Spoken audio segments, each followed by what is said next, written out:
Okay, so many of you guys have asked me how to remove parents' hands and, you know, get rid of things in pictures that aren't supposed to be there. When you do babies and newborns, it's really important for them to be safe. So a lot of times when you do poses like this one, for example, mom or dad actually holds them, but we don't want mom and dad's arms in there, or grandma, grandpa, whoever. So there's a few different ways to get rid of them. Obviously mine may not be the best way, but this is just how I do it. I know the video isn't going to be so great because I'm using my iPhone to record it, so I apologize for that. Today I'm editing in Photoshop Elements 10. But most of the Elements versions, at least, I've had a couple different versions. They're all pretty similar. And you know, the same tools and the full version of Photoshop as well. This is a baby I did a couple weeks ago, and this is her and her daddy's helmet. So obviously we can't get the helmet to just sit there like that without having mom help us out. So mom's hand was actually holding her over there. So I'm going to show you what we started off with, and then what we ended up with would obviously be this. So I'm just going to take this back. Let's go ahead and take it back to here. Okay. So I ran some actions and stuff like that to get the skin right and all that jazz. But obviously we don't want mom's arm right here. So there's some different ways you can do it. I mean, it's really up to you.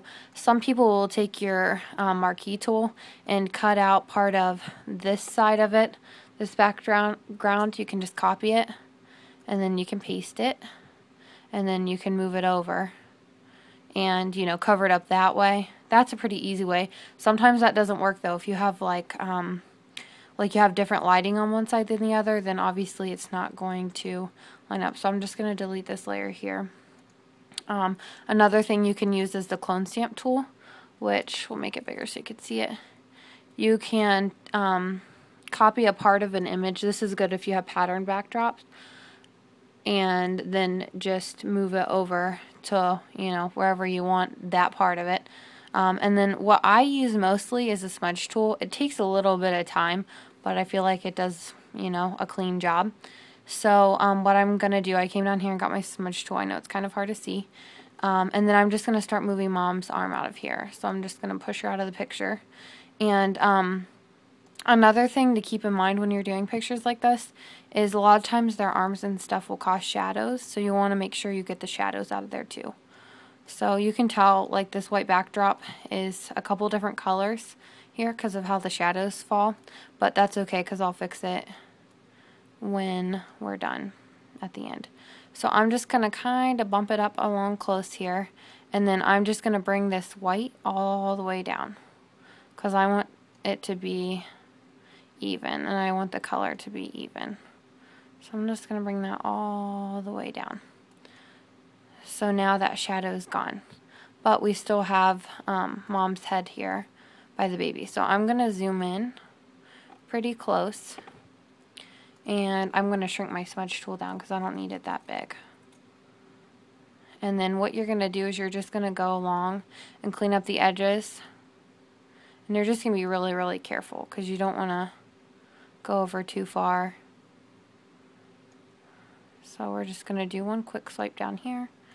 And the more you do this, the faster you'll get at it. And I don't like how her shoulder looks there, so I'm going to fix that too. So, oops. And if you mess up, you can just take it off there. And I'm going to shrink this down even smaller because I really want to get in here and get this fleshy tone gone. I'm just going to trace along the side of her headband. This picture is pretty easy too. I mean, some of them are a lot of work. This one's pretty fast. And I'm just going to make sure that my whites are the same color too. I mean, you don't have to, but I'm just kind of a perfectionist. So I want my coloring to be the same on my backdrop. So you would just go along here and, you know, make sure it's all straight. I don't like how this part of the headband comes out, so I'm actually just going to sort of smooth that out. Even though it's not really supposed to be like that, I like it better. And then you're going to come here and smooth all this in, and then I'm going to bump her onesie down and fix that part of her headband. So you're just going to come real close to baby. And if you mess up, you know, you can just undo it, and then that all needs to, oops, like that, I messed up. So we're going to take that back. But you're just going to get really close and just clean up all your edges. And you can zoom in further if you need to. Oopsie, zoomed in way too close. We don't need it that close. So you can see, you know, that all that needs cleaned up. So you just keep going along here. So we're all even, and you can see my whites aren't matching up either. So that kind of drives me bonkers. So we'll fix that with our dodge tool when we're done. But basically you just come along the edge here and smudge it all in. And then when you pull it back, you can make sure, you know, that it looks how you want it to look.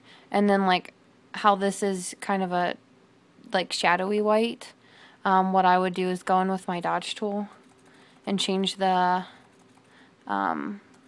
strength of it, and probably do it down at like 16, and then go back in here and just even out the whites of it. But that's one way to do it. Like I said, you can use the clone stamp tool. Sometimes if you have, let's see if I can find one real quick. Like for example, this one here I did.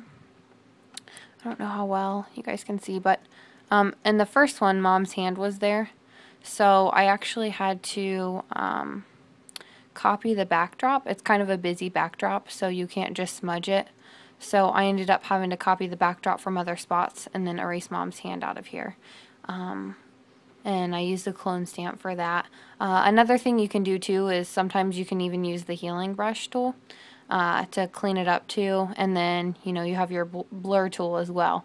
So just depending on what your backdrop is and, you know, how much is in there, like how many hands, or if it's a person, sometimes you'll get, you know, the whole mom in there, like this one. This one took a lot of work. This one was the before. So what you would do here is I started off and I smudged her out as best as I could. And then I came down here and got rid of her shadow and stuff.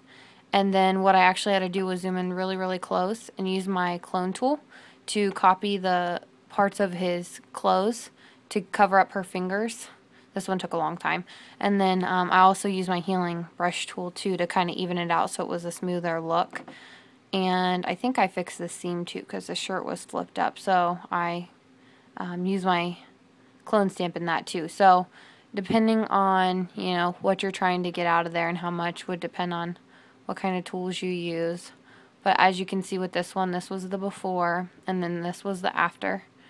And sometimes, this one's not so bad, but sometimes if you can see, you know, the edges of your pixels, like I'm sure if you zoom in, oh, I guess not. Sometimes you can see the edge and it's not a clean line, so you can go back over your blur tool and kind of soften the edges on those pixels so they're not so noticeable.